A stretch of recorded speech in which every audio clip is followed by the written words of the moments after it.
Öncelikle camdaki vidaları söküyoruz.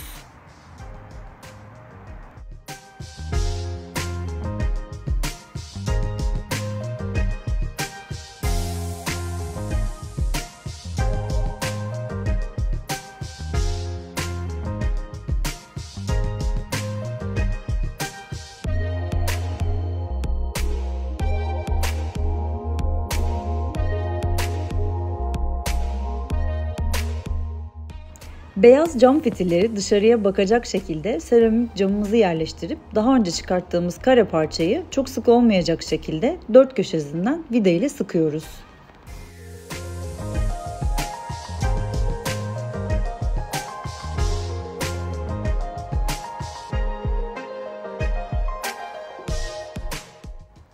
Camlarımız ithal seramik cam olup ısıya dayanıklıdır. Dikkat edilmesi gereken konu camları çok sıkı şekilde monte etmemenizdir.